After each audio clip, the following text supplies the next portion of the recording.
¿A qué hora llegaba? 9 de la mañana.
¿Cómo están todos ustedes? Tengan muy buenas noches. El día de ahora vamos a iniciar con la segunda clase y vamos a poner unas preguntas al azar. Voy a comenzar a compartir mi pantalla, a ver qué hay en mi pantalla, qué podría eh, ver acá. Vamos a compartir la pantalla. Minimizar.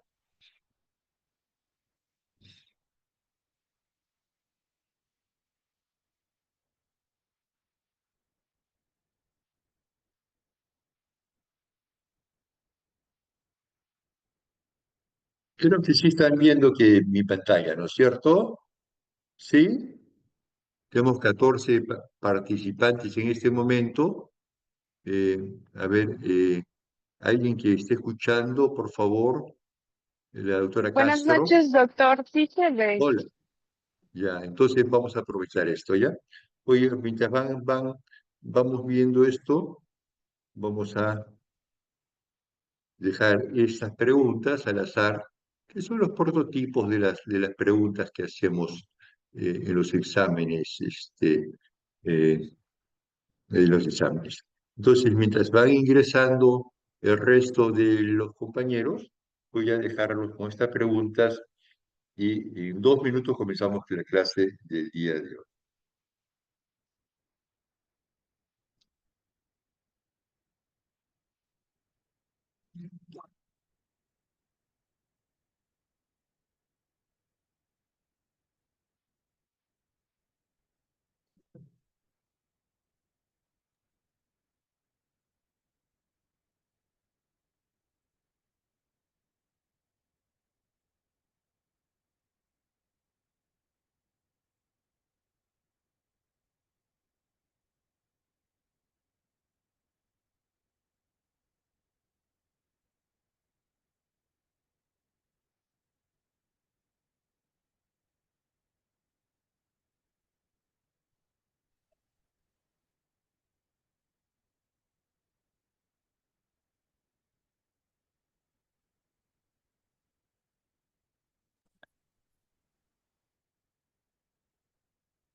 Entonces vamos a comenzar la clase ahora. Esta es una clase, dentro corresponde en el capítulo de estudio de las fracturas y es el mecanismo de producción de las mismas. Y hemos hablado bastante en la clase anterior de tramo de alta energía, de baja energía. Hasta vimos un video que uno de los pacientes en su scooter tuvo una fractura de la escápula. Vimos también una doctora que tuvo una fractura de radio distal y una fractura de húmero proximal que acabó en una secuela. Algunos casos nos han servido de ejemplo, pero nos ha servido también para ir revisando temas de las próximas clases, como las fracturas de falanges, los tipos que son semejantes a las demás fracturas.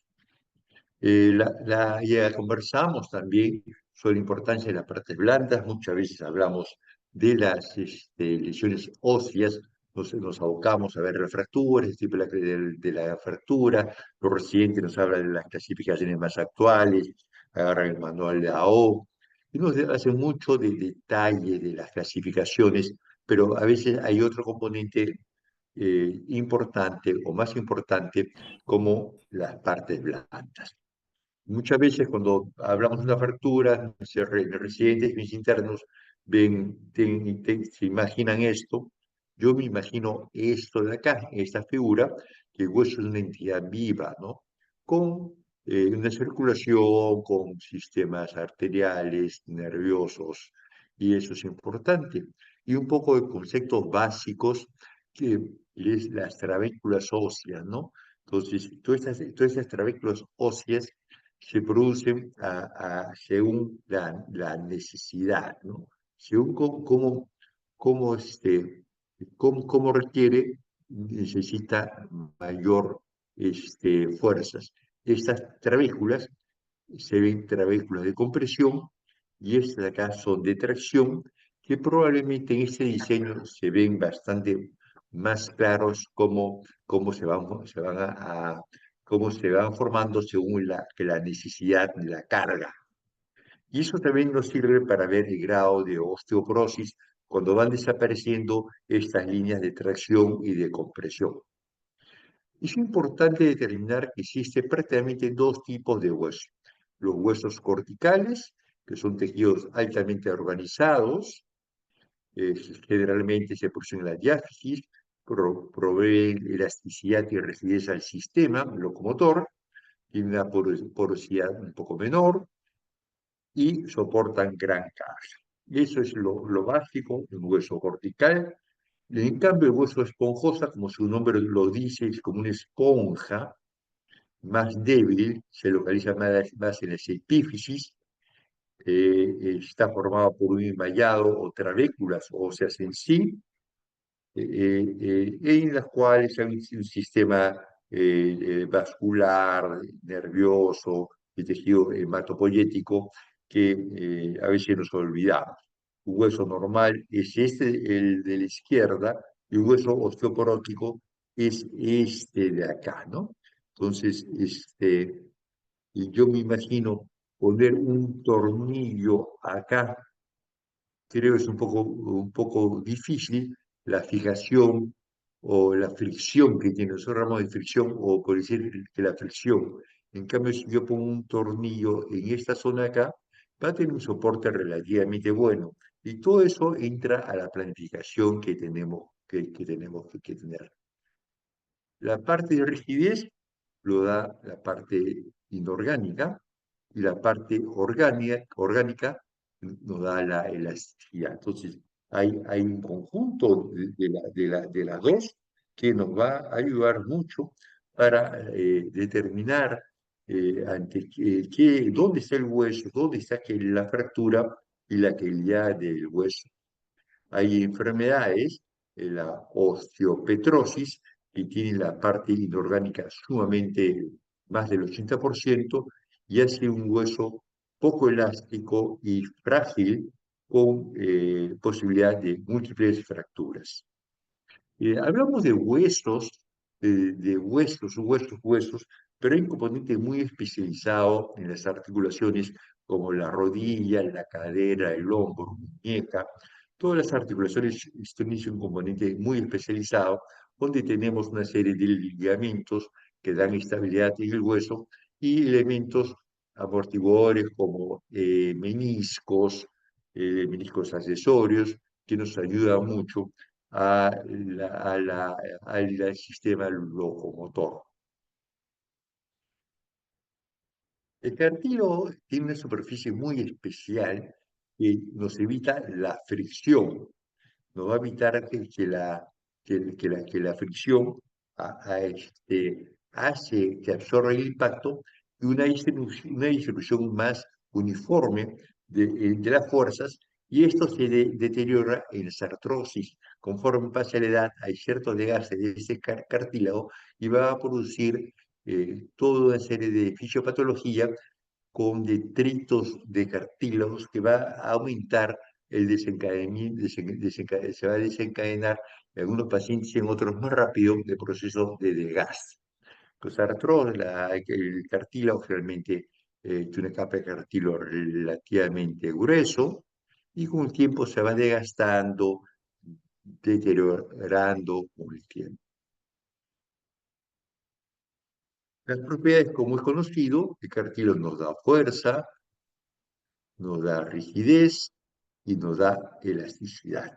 Son el básico, lo que tenemos en el cartílago, y tiene su función mecánica, de protección, metabólica. El calcio, no se olviden, en tumores vamos a tener marcadores justamente del metabolismo del calcio, función hematopoyética, que en algunos huesos a determinada edad es mucho más activo. Entonces, en una fractura, lo que vamos a tener es una fuerza que actúa sobre un hueso, y esta va a producir una deformidad. Esta deformidad va a llegar a un punto crítico y va a producir una fractura, ¿no? Una deformidad, primero, netamente elástica, se produce una deformidad plástica, ya es una deformidad permanente, y ya a un punto que el hueso se fractura. Entonces ya más o menos hemos conversado cómo actúan las fuerzas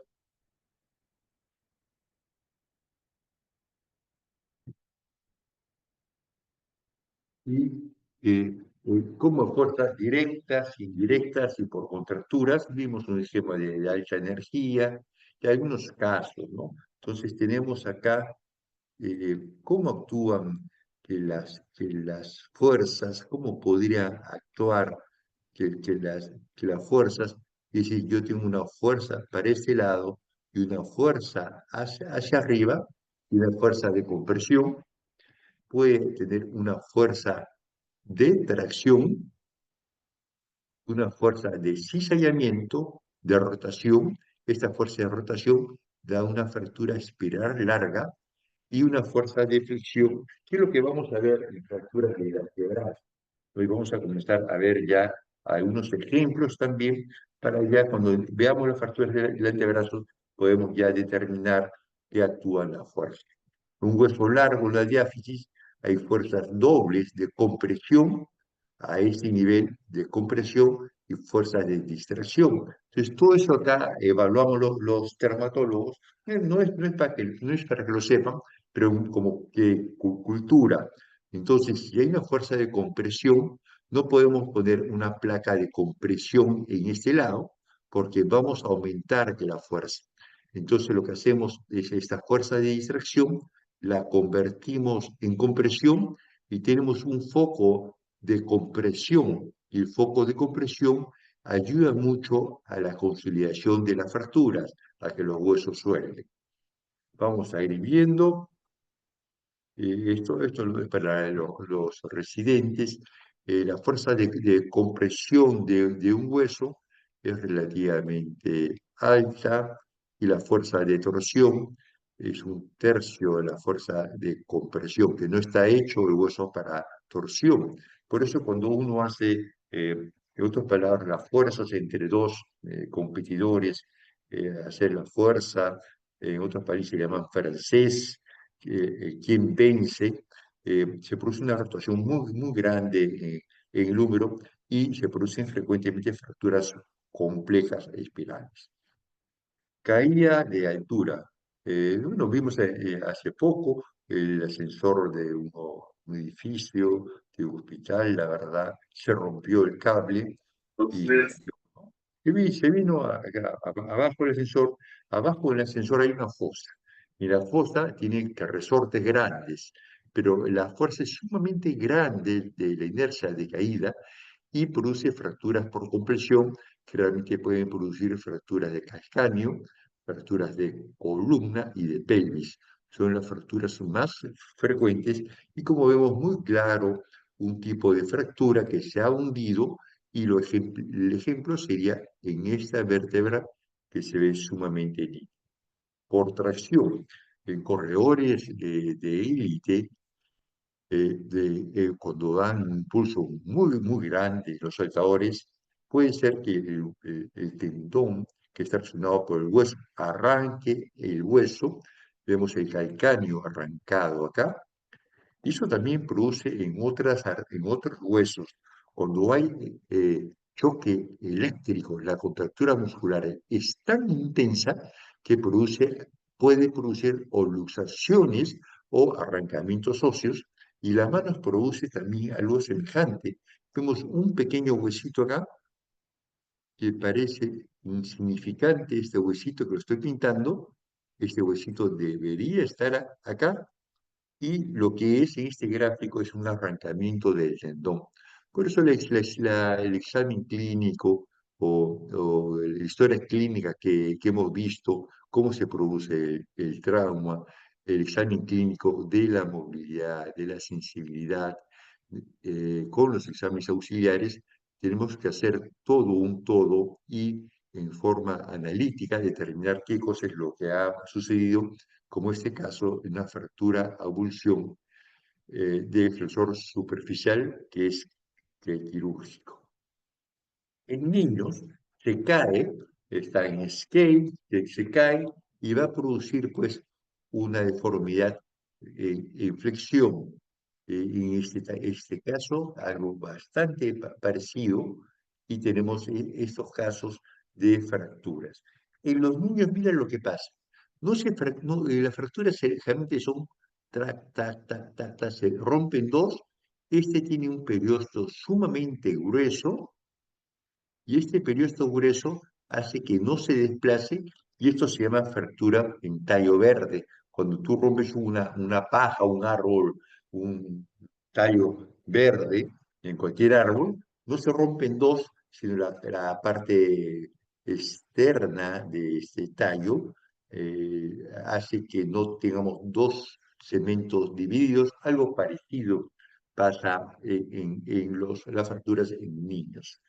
Las fracturas en espiral, una espiral sumamente grande, fracturas del tercio distal del húmero, por supuesto tienen una rotación sumamente compleja, no soporta rotaciones hasta ciertos grados, en húmero una rotación mínima, y fracturas cizallantes que vemos como estas en columna, en este caso con lesión medular y el otro con una contusión medular sumamente seria. Traumas que directo produce fracturas conminutas. Entonces, ya según el mecanismo de trauma, entonces ya uno tiene en la historia clínica, tienes que tener más datos. Mientras más datos tengas, ya vas a saber cómo actúan las fuerzas sobre tu organismo, sobre el sistema musculoesquelético y qué están produciendo, hasta qué tipo de fractura es la que uno espera. Trauma indirecto. Este participante que de judo, después hizo una llave a su contrincante y se luxó el codo. ¿Qué denota una luxación? No hay fractura, ¿no? Pero si ustedes se acuerdan, hay una serie de ligamentos, cápsulas, que sí se van a romper y eso requiere reparación. Si no lo reparas, va a quedar una articulación inestable.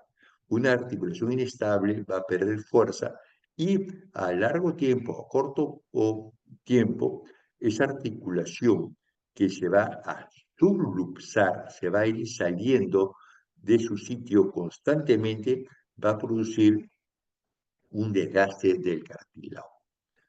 La famosa fractura por estrés, ponte en corredores, se da ponte fractura por estrés de la tibia en maratonistas, tanto es el estrés que se fractura la parte externa y produce una reacción periostal y este de acá es un soldado que lo hacen correr con botas.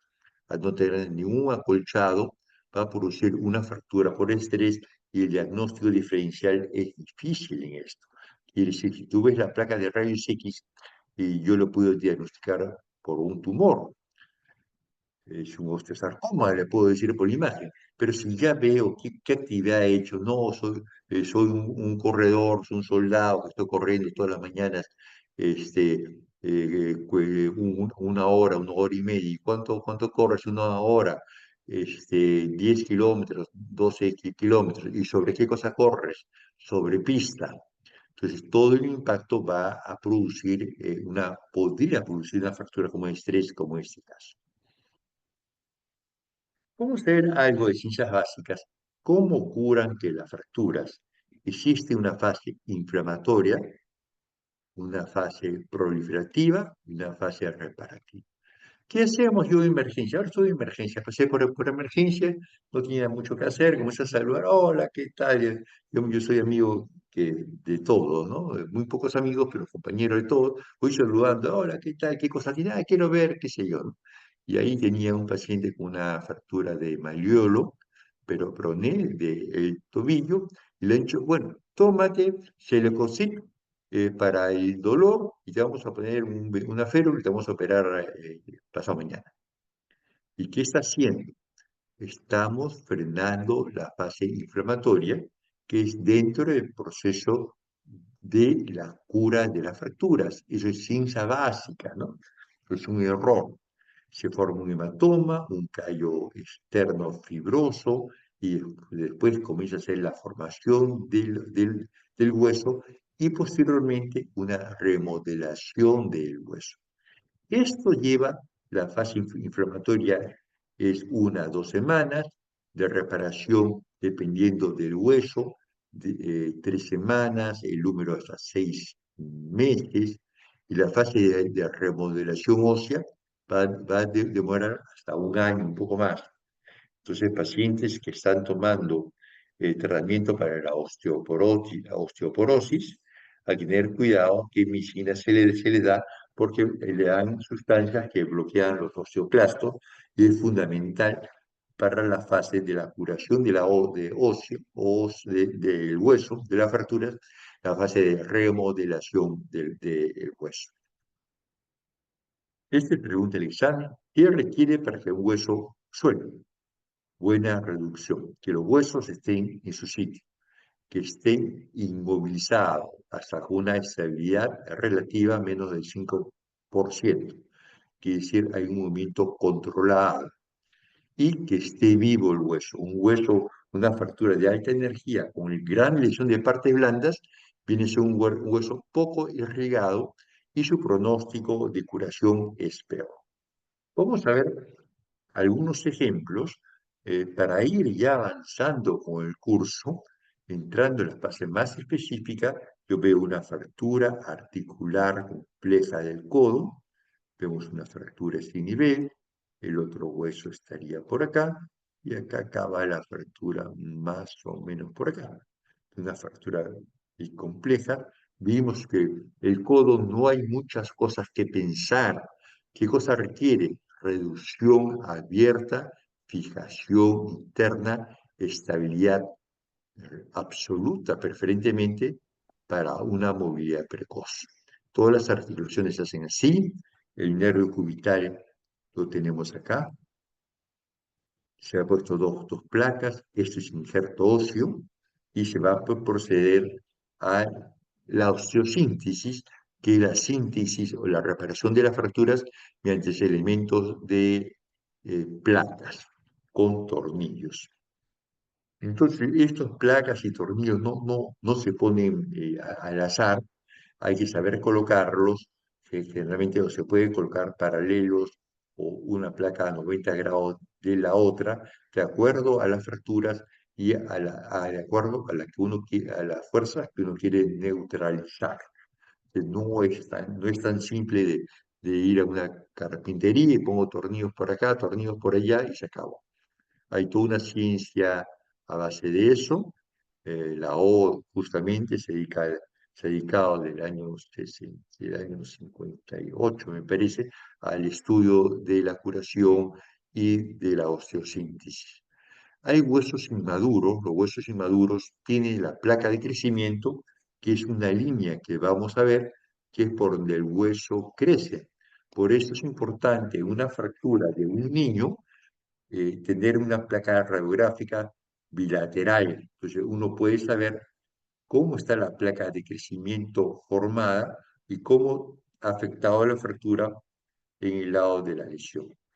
Vemos acá una fractura, todo el epífisis superior de la tuberosidad de la tibia, y un lado está acá, el otro lado está acá, está inflexo y se ha hecho una cirugía mínimamente invasiva y se han puesto estos clavos de Kirchner, esas clavijas, para sustentar, para estabilizar la fractura. Una paciente muy joven, jugadora de vóley, tuvo un trauma indirecto en aducción, ya que no viene a ser una fractura en sí, sino un desprendimiento epifisial. La FICE es la placa de crecimiento, viene acá y se ha roto a través de la placa que de crecimiento y por eso tenemos que advertir que es una lesión grave y podría tener en el futuro trastornos de crecimiento, podría crecer, formarse una unión en esta zona o en cualquier de estas zonas y el hueso comenzar a crecer torcido. Vamos a repetir algunos conceptos.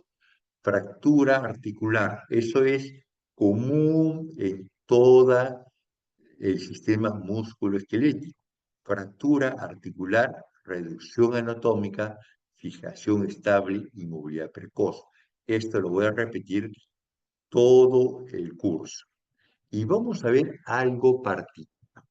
Ahora vamos a ver, según lo que hemos hablado de la articulación, ¿qué pasa con el antebrazo? Estrictamente en el antebrazo. El antebrazo es un posicionador de la mano del espacio y la función principal es la pronosupinación. Para que esto se produzca, requiere de 6 articulaciones.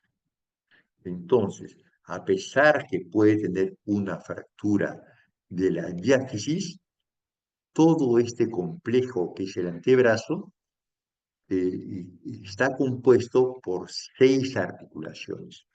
Esta es la membrana interósea, tenemos ligamentos, toda una articulación, la radiocubital proximal, distal, disculpa, la radiocubital proximal, la membrana interósea con su fascículo central, que es importante considerarlo, la parte distal, la radiocubital distal, el filo cartílago triangular, que viene a ser esto, como es un triángulo, con sus refuerzos, el ligamento radiocubital anterior, el radiocubital volar, el lado dorsal algo semejante, y esto es el ligamento anular en el codo, que hace una abrazadera al cuello de la cabeza de radio, y acá existe otro ligamento, el ligamento cuadrangular, que es este cuadrado que prácticamente da la estabilidad.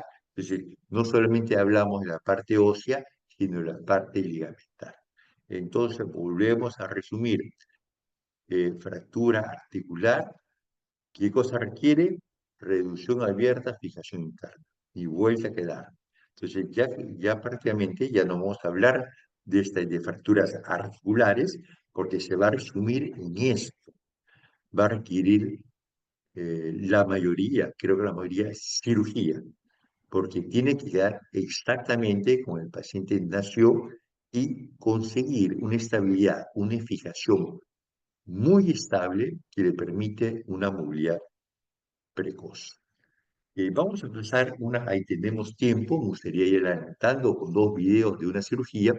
Hubiera algunas preguntas hasta ahora, los escucho, los leo en el chat. Sí, tenemos 38 participantes el día de ahora, algunos estarán trabajando, estarán estudiando o no han podido asistir. Esto es importante. ¿Qué factores hay para que el hueso no suelte?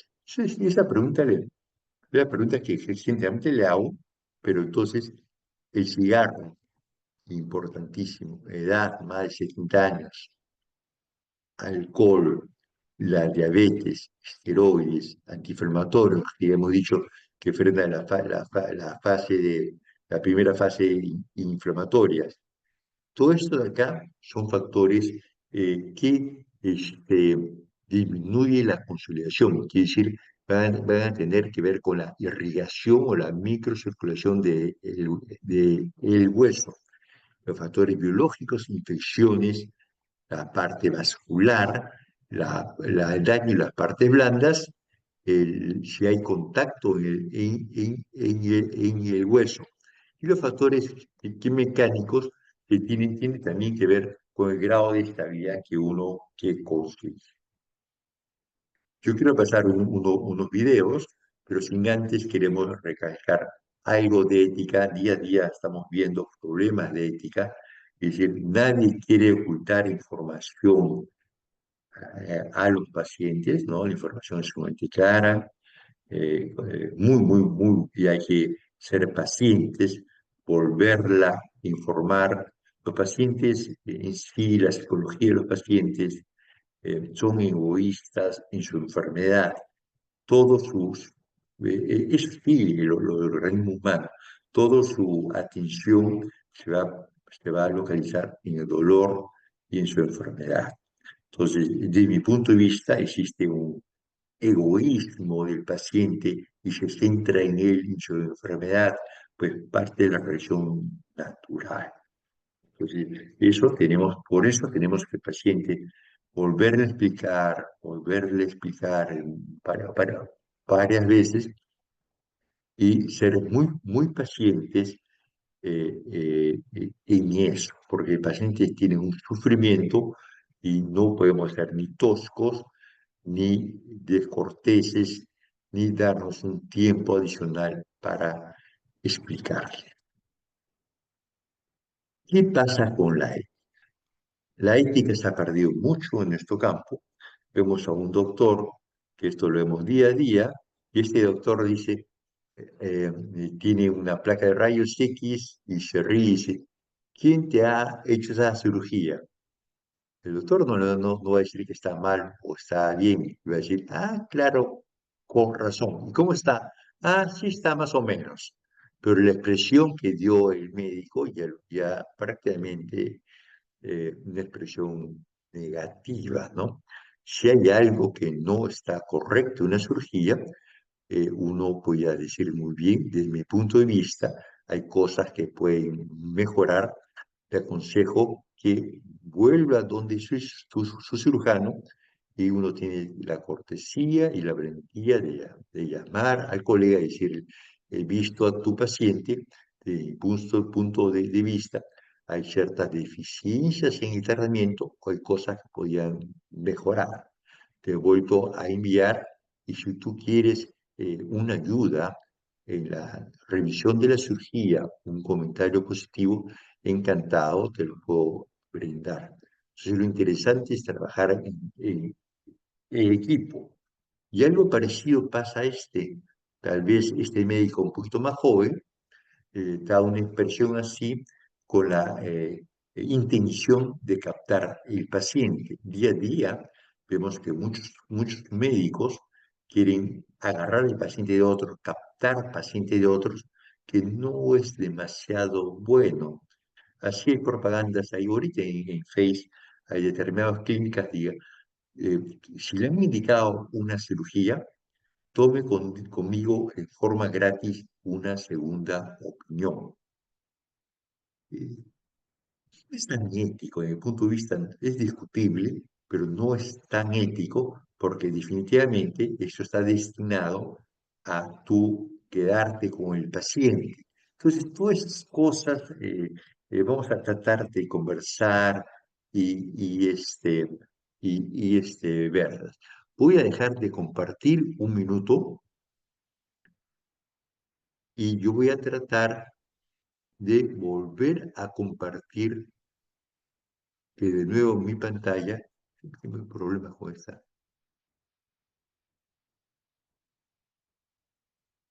¿Están, me escuchan? Yo voy a tratar de compartir que de nuevo que mi pantalla, porque quiero ver que ustedes vean unas cirugías de radio que a veces no conseguimos ver que las cirugías de radio.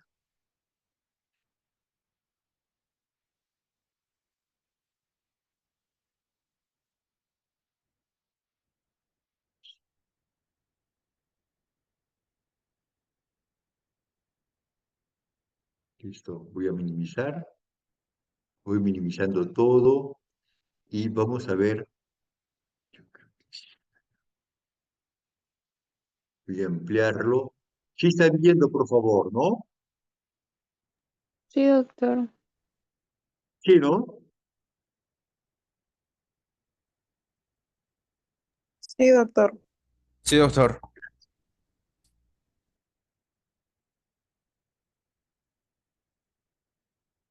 Entonces, la arteria radial, mire por dónde se va a abordar el radio, los sensores radiales. Cuando se operan no se ve de colores nada, todo es rojo. Vemos la factura de coles, la forma, la planificación de la incisión, cómo debe ser hecha.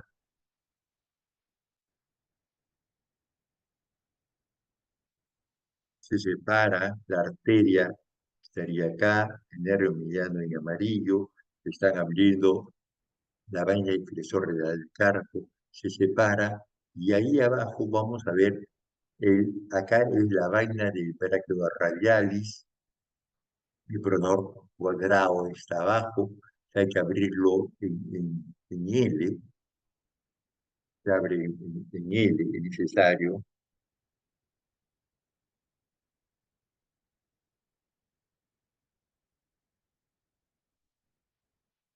Brachiorradial, la vaina lo van a abrir, en este caso, en esta técnica que yo no me gusta mucho, lo van a seccionar, lo van a seccionar, la abren,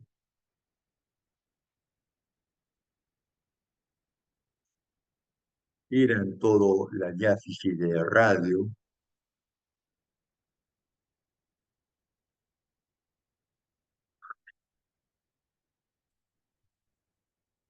en la parte dorsal hay fragmentos óseos con disminución ósea, los reducen,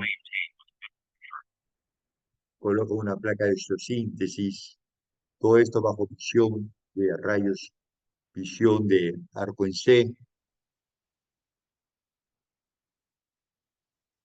se coloca un drill, una broca, se mide exacto 12 debiera medir aproximadamente el tornillo,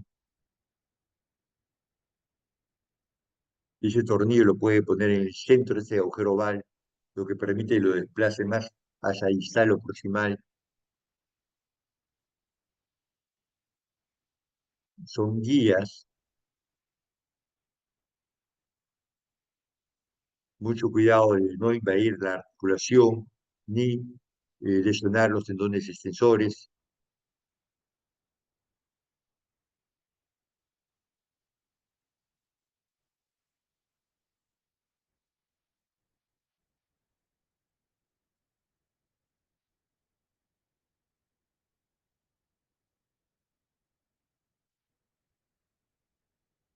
Es un pino que tiene una rosca que se arroja la misma placa, le da una estabilidad angular.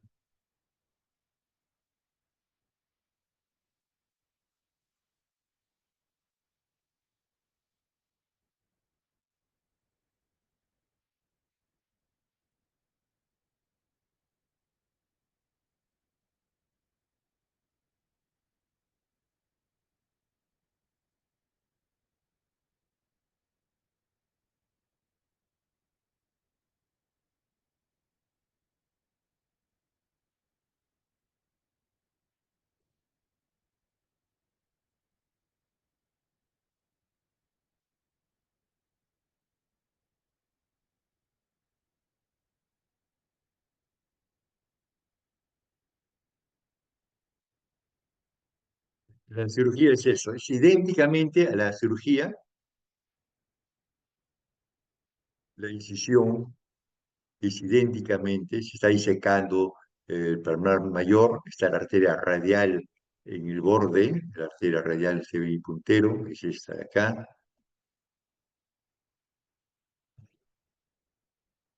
la parte inferior de la vaina de flexor renal del carpo, están incidiendo,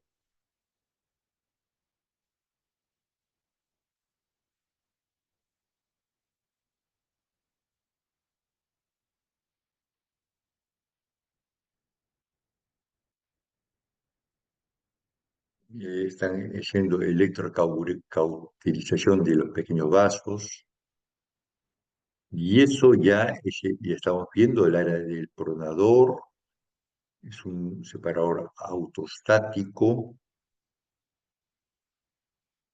van a elevar todo el pronador, como verán, todo es color rojo, no hay una diferenciación mucho de los tejidos, por eso el conocimiento anatómico es importantísimo en la especialidad. Están liberando el pronador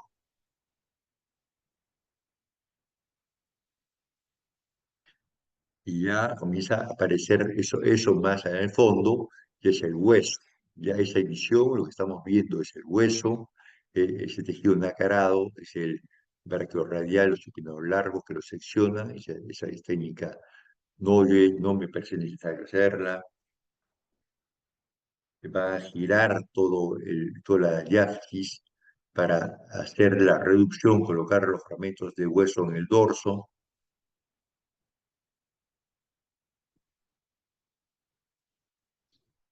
Hacen la osteosíntesis, colocan los pequeños fragmentos con pequeños tornillos, están colocando injerto óseo. Posteriormente a esto ya va el procedimiento, está irrigando el procedimiento de colocación de la placa de osteosíntesis con los tornillos respectivos, hay que ser muy cuidadoso al colocarlos, si se colocan muy largos pueden romper los tendones extensores y no pueden ser articulares.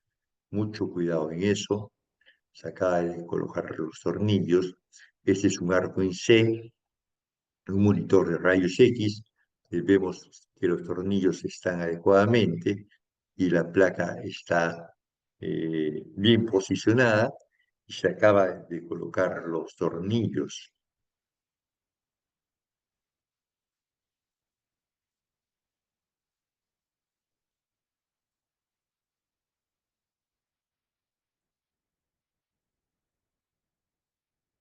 Mira, acá hay un tornillo, este tornillo, no sé si ven mi puntero, este tornillo está demasiado largo, no se ven que mi puntero, y si los tendones vienen a ese nivel, va a haber una ruptura de los tendones. Esa osteosíntesis tiene una falla, ¿no? Va a haber una ruptura de los tendones. Mira la estabilidad que produce, es decir, lo consigue mover de un lado a otro, están suturando, haciendo la estenografía del brachiorradialis,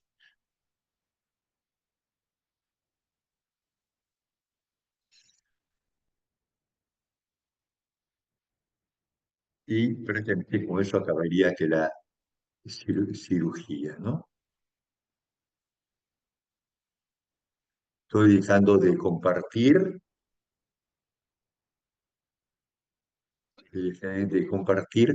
estamos en hora, La clase he querido avanzar algo de fracturas del codo. El codo requiere reducción abierta, fijación interna. El antebrazo se considera una articulación. Hemos visto unos ejemplos y hemos visto una cirugía de fractura de radio distal. La clase, la última clase de fracturas del miembro superior, una clase sumamente extensa, por eso he querido aprovechar a indicarles o ver algunos casos clínicos hasta la cirugía para aligerar un poco la clase, la última clase. Probablemente en la clase de complicaciones voy a tocar algo o de fracturas de cabeza de radio o ¿no? Que son temas sumamente simples. Si hubiera alguna pregunta, si hubiera una pregunta hasta ahora, si no tiene micrófono activado, lo puedo ver en el chat.